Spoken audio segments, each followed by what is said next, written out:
Okay, let's do some drawing. Let's go to full screen. Let's go back. Oh, did we join that? I think we did. Okay. I didn't remember doing that. Now I need to object, transform,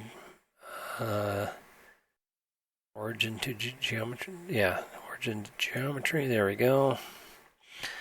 Okay, and we're going to go unselect. We're going to select this. And we're going to go 7. Yeah. Let's see what we can do here.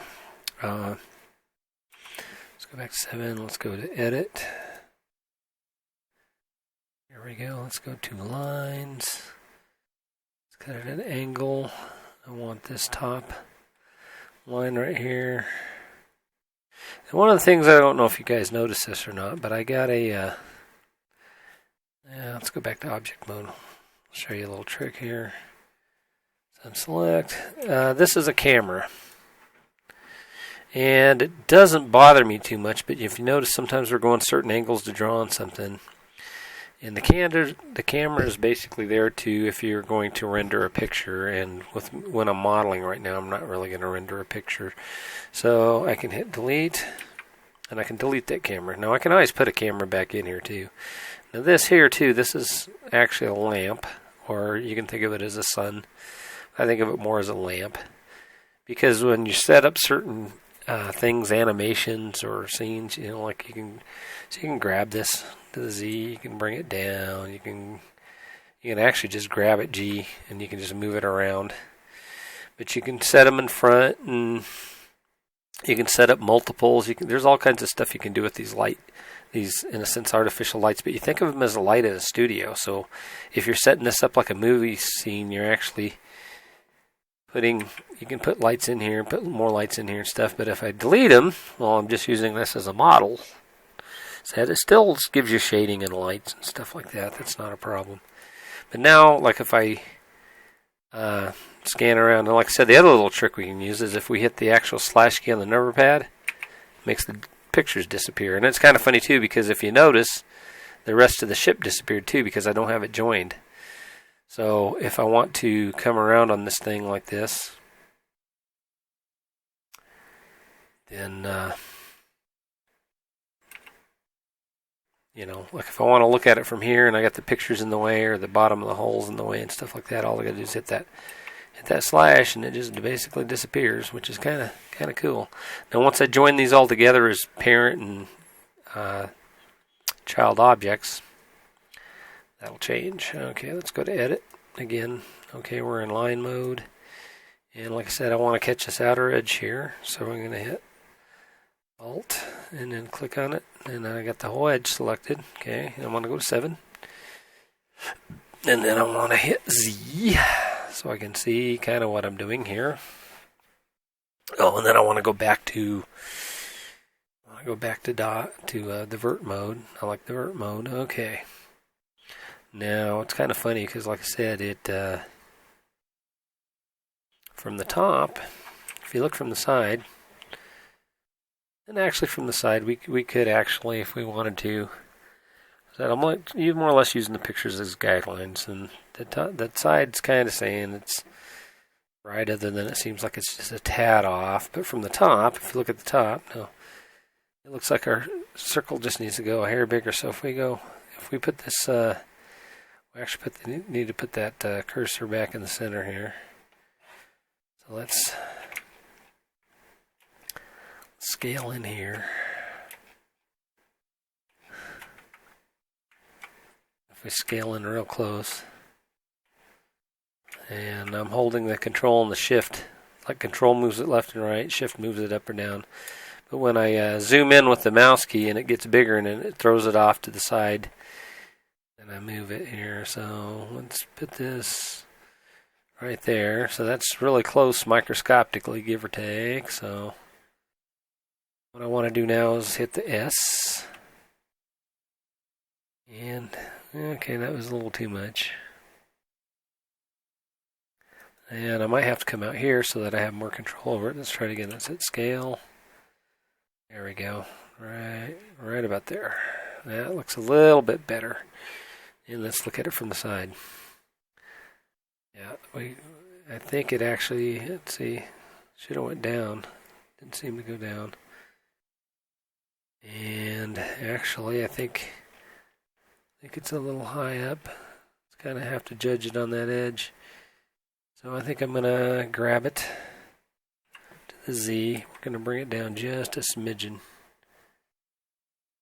Right there. Okay, let's go back to 7. Now this might be a little bit hard because what we're going to want to do is we want to scale this circle in. But when we scale it, we want to bring it to this edge. And that's going to kind of be tricky here. Let's go to 7 again. What we need to do is figure out where this edge is. Let's go to 1. Okay, now if I put this white cursor right there, and then I hit 7 again, it should be, so that's showing me kind of where we need to be, is like into the middle of this line here. So what I'm going to do, you're not going to be able to see this, but I'm going to put my finger basically on the screen, and I've used tape and markers and stuff to do this before now, because I'm going to have to move this. So when I hit scale, I'll hit S, okay. Oh, actually I need to hit extrude, then S. And then I'm going to bring this line in, and I'm going to bring this line to my finger, and I put my finger there in the center there because that's where I wanted to index it, because that's where the beginning basically of our, if we come to the side. Okay, now you see what's kind of cool is it brought it down because of the cursor being down in the center of this. So if we grab this to the Z now, and we bring it straight up, and actually, what's interesting is we're going to bring it real close to that line. If you notice, now we'll hit Z, watch this. We'll hit Z. Okay, that's the beginning of our, I don't know what you call it, little mountain dome that's on top, the first one on the bottom. If I hit the 1, you can see that's where our little dome, we're going to have to start curling up to the dome now. But what we want to do before that is if we hit Z and we actually come down here into the microscopic, because I might have it close to that line, but I probably don't have it exactly on that line. And I might. I mean, I might actually have snapped it pretty damn close, but I bet if you get to the microscopic, if you notice all of a sudden, look at, we got a whole bunches of lines. And see if I grab this to the Z, and I can try to straighten these lines out, but it just seems like it don't even seem like the edge lines are even agreeing with each other exactly either. So again, what I'm going to need to do is box this, and box this again, and then I'll hit scale, Z, then I'll hit 0. Oh, okay. Well, that put them all together, but the problem is it put them, excuse that, got little problems with my Skype. It keeps wanting to give me stuff. So I got 2 options of this, and the easiest thing I can do since I did this is just grab it to the Z. But now those lines are parallel, so all those lines are stuck together. So all I got to do basically is zoom in, control over, and I can get real close here. I can kind of see and grab it to the Z again, bring it right back up where I got that little gray shadow and where the shadow starts. And I'm happy with that, but like again, what I like is that those are all, you got a level surface there now. Hit Z. We go to object mode, and as you can see, we have that, and let's do auto smooth and double sided. And again, that makes it look pretty cool. Okay. Let's make this smaller again. Okay, let's go to 1. And actually, let's save it right quick, because I'm pretty bad about that. I forget about saving it. And I'm going to make this a 13B now. And it's funny because I almost need to get a different zip drive just for a few of these projects. Because I got my zip drive almost full. I need to... Actually, it's not a zip drive. It's a... I forget what you call it. You plug it into the USB port. And anyways, I think it is called a zip drive. But anyway, I need to get a couple more. I need to segregate my ships and my airplanes and my starships and some of the other stuff I save and stuff. Or I've even thought about getting an extra hard drive to back up some of this stuff. Okay, and one of the other things I've thought about doing, except for I'd have to grab half of this. So I guess I wouldn't have to. I could grab the bottom edge. No, actually, I'm pretty happy with that dome. Because compared to the side picture, it's kind of like a little bit ganky on the bottom. But and then the neck seems... This neck on this picture, which isn't the same as the neck on the drawing where they showed the decks and stuff. It's like I've been contemplating whether to make it like the one in this picture. Because I kind of like the way the neck goes in the back. But I swear to goodness, I'm even thinking about going out and buying one of the original models. Because I swear to God, on the models, it didn't do that. It did not go... I'll show you what I'm talking about. It did not go up in here behind onto the... It didn't go behind on the neck of this saucer. It seems to me like it'd be more solid that way, structurally. But I'm pretty sure that it went up into the bottom and it didn't come up on the back. Because I've built that model quite a few times when I was a kid. That was 40 years ago. So, okay. Go back to edit, and let's hit A, and let's go back into line mode. And now the trick is to grab this line without grabbing any of those multiple lines behind it. So I got to get a pretty good angle here. Let's go Alt. Cat, quit. I don't know if it's saying the cat, it's the dog. Quit. Quit. Quit.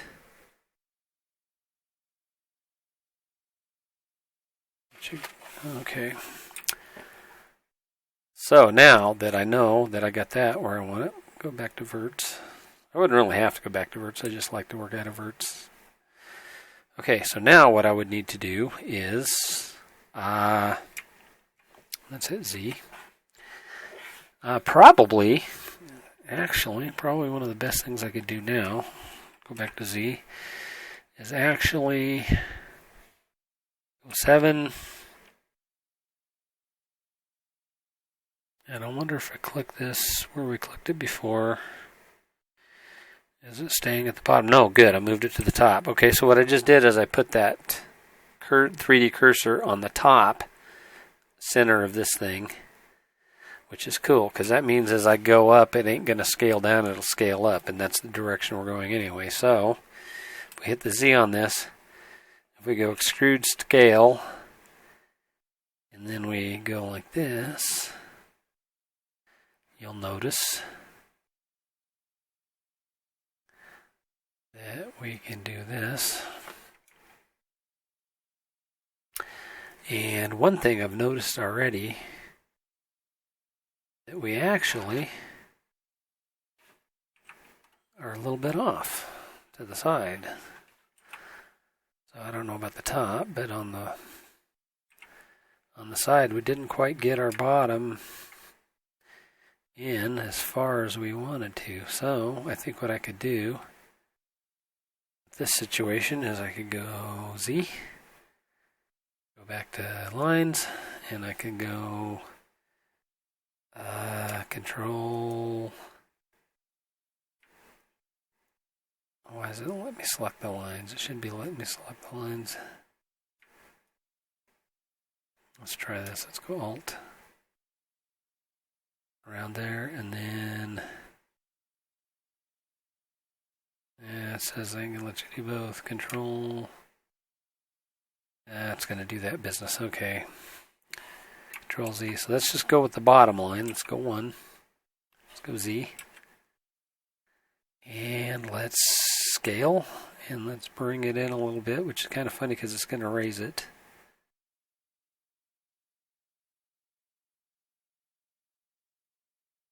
And then let's grab it. Bring it down. Oops, now we need to scale it. Out of here.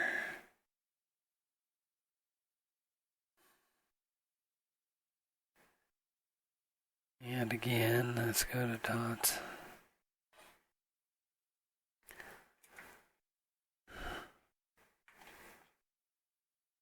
Let's go over here where we can see on the edge here. Yeah, that's closer still. Let's go scale. Right about there.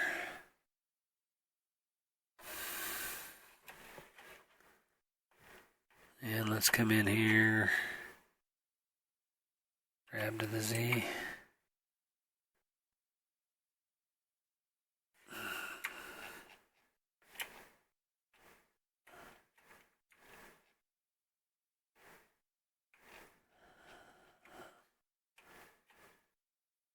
Grab to the Z. Let's bring these all down to where... Right there, that's pretty darn close. That looks like one yellow line. Okay. So now it's almost like we went too much.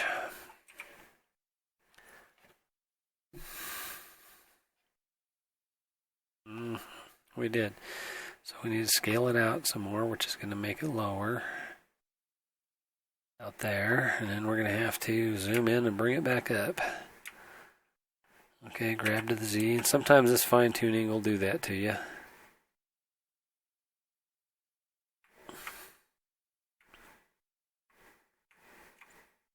Okay, that's just grab to the Z. We'll bring it up. Right there. Okay.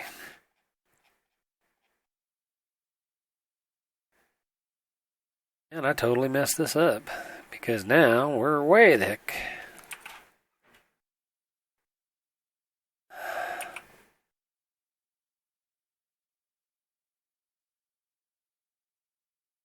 Why? Oh, 7. Yeah, 7 should be Z.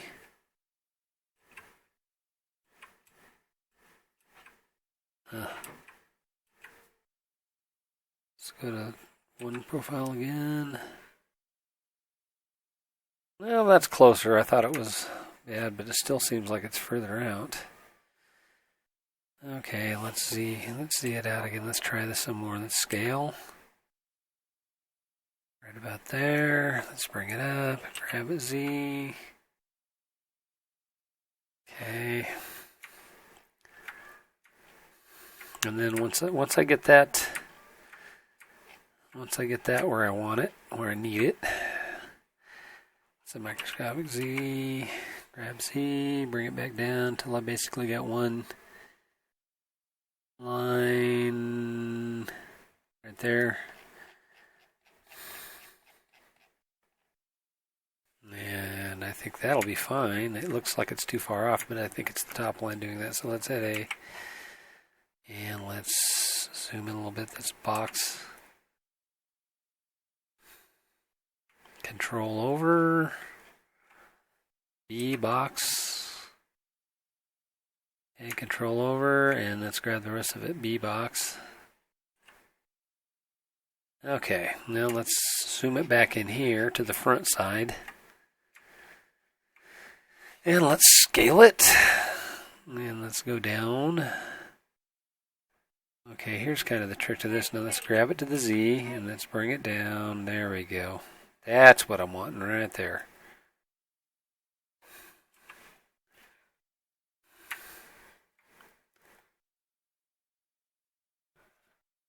And we don't want this to be a perfect pyramid. We want to actually put some curve into it. So we can extrude and scale, and we can bring it up some more. And if you notice, it has basically a little bit of upshift because of the scale. Okay, let's grab it to the Z and let's bring it down.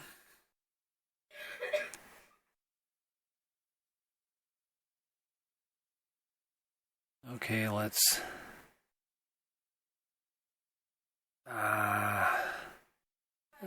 oh, that gets rid of the picture too. I don't want to get rid of the picture. Okay, this is going to kind of be fun because what we're going to have to do is we're going to run into this dome here. But the good thing about this shape is it's symmetrical, where the other one's not. So as we run into this thing, we're going to keep drawing into it until we basically draw inside and underneath it. So, but that's okay because we'll have to basically go like this so we don't see it. Okay, let's try this a little bit more. Let's go extrude and scale, and let's go up some more. About there, give or take. Let's grab it to the Z. Let's bring it down. Okay, let's do this again. Let's extrude and scale. Let's bring it up. Okay, let's grab to the Z and bring it down. Okay, let's extrude and scale. Let's bring it up. Let's grab it, Z it. Okay, now let's see right quick. See, as if you notice in the back, we got that other shape cutting into it, but that's fine because that's basically what it looks like. Other than inside, what they would have done structurally is this would have been trimmed away and framed in and stuff like that. But we'll see how this comes out because we need to still bring it in some more. And we'll have to kind of guess it, but I think we'll be okay. So let's go Z. Okay, let's go extrude and scale. Let's bring it out. In fact, let's bring it out to about here. And let's grab it to the Z and let's bring it down to actually about there. Let's see what that looks like. And we have the whole thing in case. So let's hit A. And let's go to Object. And we pretty much have our dome drawn. And I'm pretty impressed. It looks quite a bit like the Enterprise dome. Like I said, I was tempted to keep this thing flat actually, but I've been working on the backstory kind of thing for this, which I don't know. It's not totally in my control, which is fine. I'm the modeler. I'm not more or less the writer or the storyteller or whatever. And if they do use these models in the original series, they're rewriting the original series technical manual. And I do believe they are most likely going to use the second version of this ship because the backstory, the story to this is more or less that this is supposed to be a ship design that they came up with and it was rejected, and then the second design is accepted. So if any of my material is used in this, I will be very happy. I'll be very cool with it. I'll be very honored to be a part of this. So, but I'm having fun modeling this anyway. So even that, if for whatever reason, if any of my stuff isn't used in it, I'm still happy to have been a part of playing with this and developing this, messing around with this, whatever you want to call it.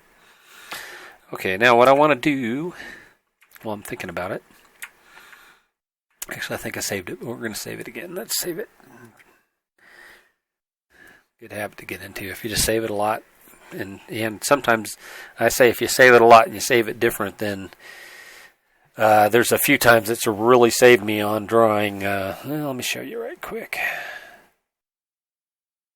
Open. Okay, like let's see.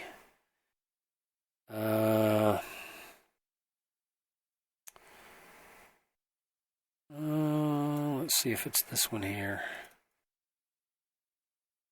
Okay, these are some ships things that I've been working on.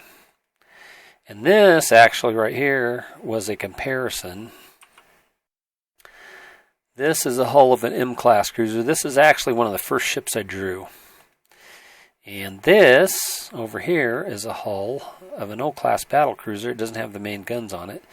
But I drew this drawing basically, or made this model to show the size comparisons of these two ships. Now I'll show you something here right quick. I have this ship selected as an object, and if I go to edit mode, now if you see, I really put a lot of frame lines and dots into this ship. I mean, there is a lot of vertices and faces on this ship. Even and in some ways, it doesn't even look like there is, but there's just like if we come down to this door, let me hit Z. Okay, if you look at this door and these windows, these doors and windows have hundreds of dots in them, because I didn't know how to smooth things out. So to make things seem more rounded, more smooth, I used multiple dots and lines and faces to get detail. And you know, as you zoom out, it's not as obvious. Okay, now look at this turret. See the circle on this turret? See how many lines and dots I got on this turret? And I have since taken some of these gun turrets and stuff and actually simplified them up. I've redrawn them and stuff like that, because just even these gun turrets themselves just have multiple, you know, like that was the first thing I did, and it took me, oh goodness, I think about 3 months to draw that thing. That, you know, and actually I have a more complete version of this ship. And this is actually a model ship that I'm building from scratch, built in real life. It's like almost 9 feet long. And I got pictures of that on the ship model forum and a few other forums. Okay, now, what's kind of funny is if you see that in edit mode, but you see this O-class battle cruiser in more or less in object mode, and you can see the turrets over on it. Those are the same turrets. Those are the same gun turrets that's on the M-class cruiser as these turrets here. So if I go back into object mode and I select this, you notice, now I got them shaded a little different, but let's go to edit mode on this. Now you notice how many dots and lines I have in this one?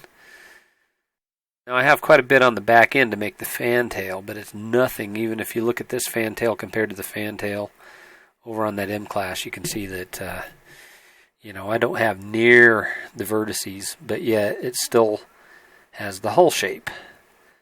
If you go to object mode with the shading and stuff that I've learned, I was able to make this O-class hull, and it's even bigger than this M-class hull, with much less dots. And then it's kind of funny too, because on this M-class, I didn't know how to, I don't think I have it on normal and double-sided and all that either. Let's see, I got it on materials. Let's put it on here. Yeah, I don't have it on auto smooth. I do have it on double sided, but I don't have auto smooth. It still didn't seem to do anything, because I haven't actually, I don't think I told it to smooth the faces either, which it's not a big deal right now. I'm just kind of showing you for examples, you know, of my, where, you know, you do things, and hopefully as you move along, you get smarter doing them, and or you get better doing them. You know, if you paint pictures and you paint pictures and you paint pictures over time, you're going to be able to paint them better and paint them smoother. Okay, file. Let's go open recent. Let's go to back to Foley B. Okay, so anyway, what I was just showing you that you want to save a lot. And over time, you get, like I said, hopefully get smarter and better, and you know, and like some of my smarter and some of my better is watching tutorials, and some of it's somebody saying, "Hey, you should think about this or think about that." Okay, and one of the things I want to do is I want to select this. I want to push Shift and select this. Control J, which joins them. Now this saucer is an object. And I can join it to that neck, or I can actually just leave it separate at the moment. And the thing that would be, like if I'm working on this, like I said, again, if I hit the number slash, now I have a complete saucer. Well, it's not totally complete. It's mostly completed. I didn't put the impulse engine thing on it. But one of the things I'm not sure about UV mapping yet, I'm wondering when I UV map this if I can actually make a layered UV map, because from what I've seen so far, it seems like when you UV map something you have to have it all on one map, and that I find that kind of encumbersome. I think if you could make a UV map, or if you could make the UV map extremely large in some ways, or actually you can, the scale kind of don't matter. You can shrink down things on a UV map. You can have larger things that have more details. Like in other words, if the engines are really detailed and you're using the UV map a lot, you can make the engine on the UV map and you can make one engine really big. And if the engines are different, you have to have two engines. But if they look basically the same, you could actually lay them over the top of each other, and then more or less paint them, and then you're painting them together and stuff like that. And there's ways you can like put them in inverse so that if you got a right and left, and sometimes that's advantageous, and sometimes it's not. And like for example, I do skins in War Thunder and on World of Warships. Well, some of the World of Warships UV maps stink because like they have 4 gun turrets on a battleship, and they put one on a UV map. And if you wanted to write Missouri on top of the turret for the Missouri in the game, and you just wanted it written on the front turret, you can't do that because they have them overlapped. So if you write Missouri, it comes out on all 3 of them turrets on that ship. Where if you had them mapped separate on here, you could actually put an American flag on one and a Missouri on the other one, so on and so forth like that. That's the disadvantage of having the things overlapped. The advantage on it is like if I was making a UV map, if you wanted to do the UV map for this Enterprise, you could put the engines over the top of each other. But the problem might be like this thing, the numbers, they would be right and left. So on one side your N would be towards the front of the ship, and on the other side the N would be towards the end of the ship. So on here you would more or less need, you couldn't map that section. But what you could do is you could actually make this part of the engine, and you could put them together. You could literally, in a sense, reverse you could have them facing, since they face in together, you could UV map them that way and have one overlaying the top of the other one, and you could end up making it one backwards to where you could have this little section where you could have those reversed, but the rest of the thing, you could have it. I've seen tricks like that. This part of the hull, you could lay the left and the right part of the hull over, just lay one backwards, but as they would come out on the model, it would actually look right. And I've seen that done with airplane models and stuff like that. Like I said, if it's something you're doing as a project for yourself, then, and you don't have to worry about other people trying to use it, it's not really a problem. But if it's something that you're making for a game, or that somebody else might have used to change or try to change around and stuff, it makes it a real big pain in the butt if they can't do it, easily.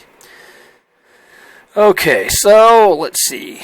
The neck is a separate object, and like I said, I'm not sure. Oh, the other thing I wanted to do with this again is go to Object, Transform, Origin to Geometry, so that puts that little yellow dot in the middle of that object, in the center of that object. It's the same thing with the hull. it's saying that that's more or less the center of that hull. And if you're not sure, you can check it again. You can go transform, origin to geometry. See, and it changed. It says, no, it isn't exactly there. It's saying it's over there. So, same with the neck. You can do the same thing. You could say origin to geometry. And it's changed because of the bottom. Where I changed the bottom down, I didn't change it. Even though in a way it doesn't look like it's in the center, but it's in the center of the neck where it thinks the whole thing. Somehow it calculates the center of mass is where it's saying it is.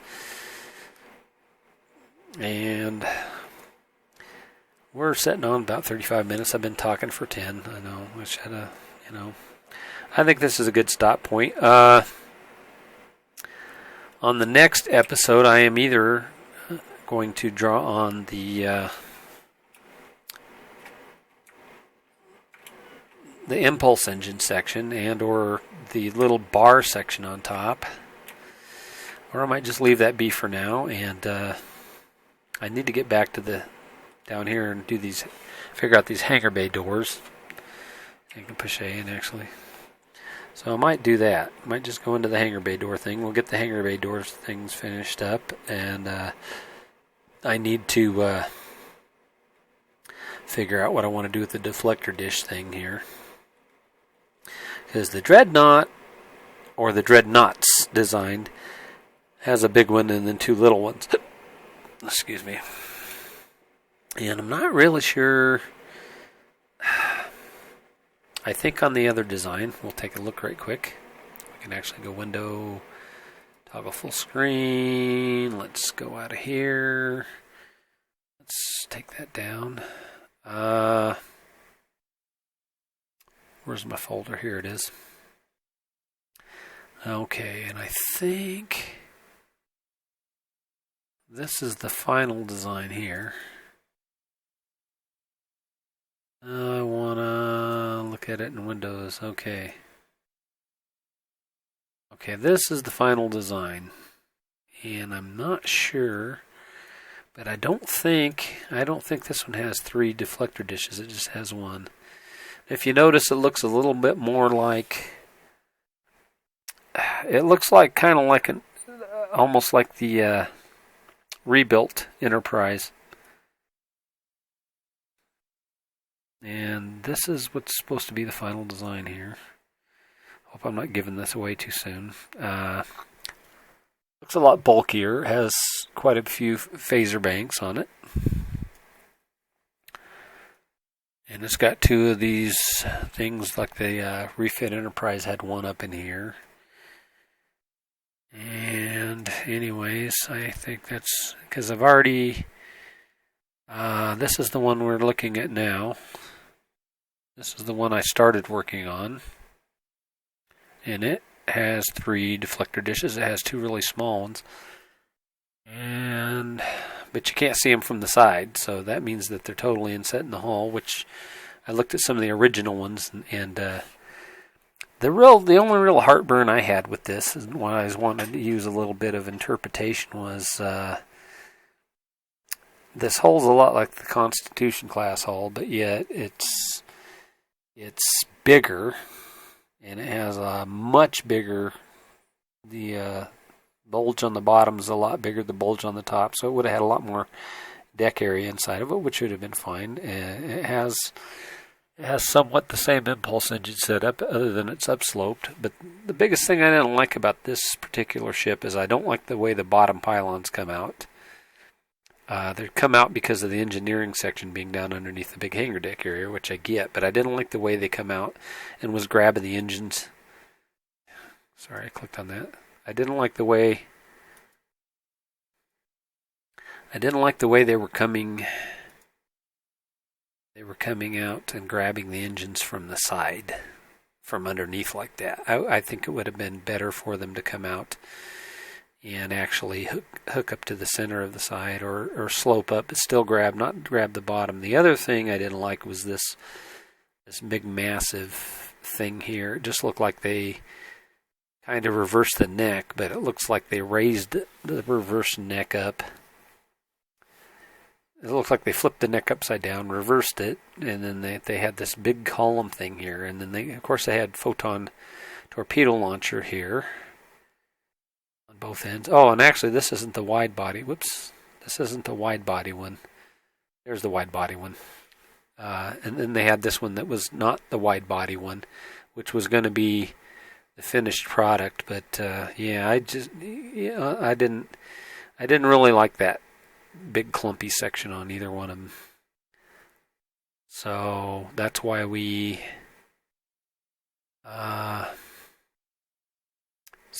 that's why we more or less came up with this. Is more or less, in a sense, the final product should be this here, which still kind of has that on there, but it's a little more cleaner, and I like the engine configuration a little bit better. But at the same time, I don't know. That's going to be the one I'm modeling here pretty soon. I need to finish up with this one. Because at first I thought more or less that once I drew this and the engines and stuff, that basically the holes in the pylons would be the only difference. But now it's kind of more like I'm making this more the original series, and I'm making the other one is going to look more like the refit Enterprise in a sense, except for with the more or less the original engines. And I didn't realize this. The actual engines on the Dreadnought, they look like the Enterprise engines in a sense for the Constitution class, but they're actually bigger. They're bigger diameter and stuff. But I didn't realize that till I started looking at some schematics and stuff and comparing them. So anyways, yeah, now we're at 42. So I'm going to end it there. I've done talked enough. If you guys don't want to hear me talking, when I start talking after a drawing, you could probably just sign out, because that's usually when I get a little rambly. But I'm pretty excited about this, and I got a few other projects I need to get onto that I've been working on, but I need to get back on them. Like my Japanese float plane. I don't know how many of you are following that too, but I need to get back on my Japanese float plane. And anyway, I thank you for watching. I hope it is interesting. I hope it's entertaining, and we will see you in the next episode, which I think is 19 or 20. I think this one's 18, but like I said, I'll mark them accordingly, and we will see you in the next episode. Thanks for watching.